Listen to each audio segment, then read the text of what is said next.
G'day guys, PeetyG's serverless checking in here once again for PGTV, and this week something a little different.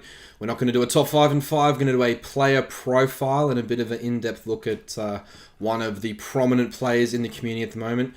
We'll tell you who in just a second, but first and foremost, this video is proudly brought to you by Pez Cloud Servers. So if you're in need of a CSGO server, support the company that's been supporting Oz CSGO for as long as I can remember. Get on board and get yourself a server to practice with. Now, moving right along, we are going to profile today a remarkable turnaround in someone's career. And I mean, this guy knows that I've been his biggest critic and also one of his biggest fans from time to time, but certainly right now, he has to be very, very highly commended on his excellent work. So without further ado, let me introduce to you guys the in-game leader from GrayhoundGaming, Chris Dexter Nong. And look, nothing short of remarkable, as I said. Now, let me take you through his last 7 matches. These matches were against Chiefs, Atletico, Tainted Minds, and Chiefs again. So 3 of the top 4 teams in the country at the moment, right? So in a 16-14 win against Chiefs, he's gone +3 at 1.14 rating. 16-12 win against Atletico, +5, 1.3 rating. 16-12 against Atletico, +11, 1.57 rating. 16-6 against Tainted Minds, +11, 1.55 rating. Greyhound 16-14 over Tainted again, +2, 1.01 rating. Greyhound over Chiefs 16-3, +5, 1.46 rating. Greyhound over Chiefs 16-13, +7, 1.42 rating. So in the last 7 matches, they are 7 from 7, and we're talking about 5 games over 1.2 rating.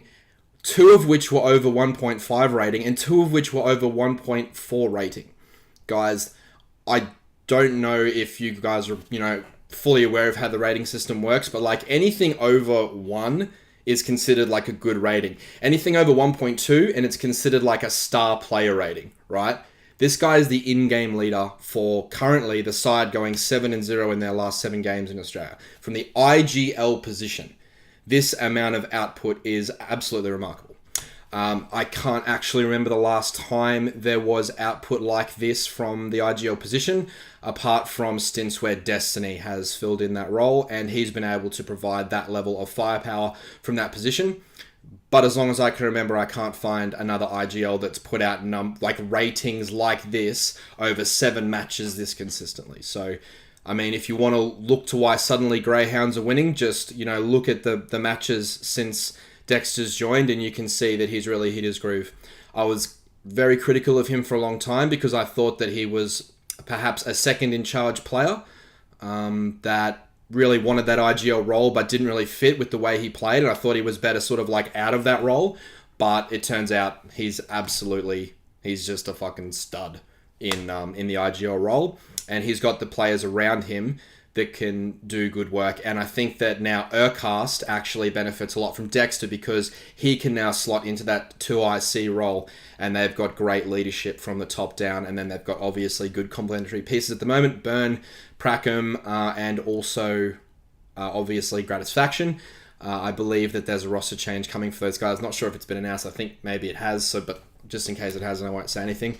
But at the end of the day, Dexter, kudos, mate. You're doing an excellent job, and I mean, the sky's the limit. So, as long as that he keeps working hard, keeps pracking hard, keeps playing hard, I'm sure that we'll, see more of these things to come. But he's put everyone else on notice in Australia that you just can't be that IGL anymore that just sits back and, leans on the excuse that I'm the IGL, so I don't have to have that level of output. Well, gauntlet's thrown. You do have to have that level of output because there it is right there. So IGLs out there, it's going to be very challenging for everyone to sort of measure up in that regard.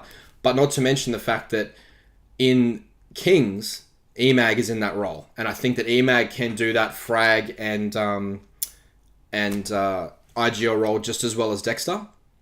But I think Kings have a little bit more firepower, so EMAG doesn't get as much opportunity to get as many frags as Dexter. But in saying that, I think those two go head to head, and that's why Kings and Greyhound are so competitive when they play. And I think Kings have had the rub of the green recently as well in those matchups, and I think that they have. That's something that Greyhounds are working towards, obviously, but 7 from 7 in their last few games, and they're doing really well. So that's my video for this week. I hope no one minded the change of scenery and the change of pace in this video. Hope everyone enjoyed it, and see you next week.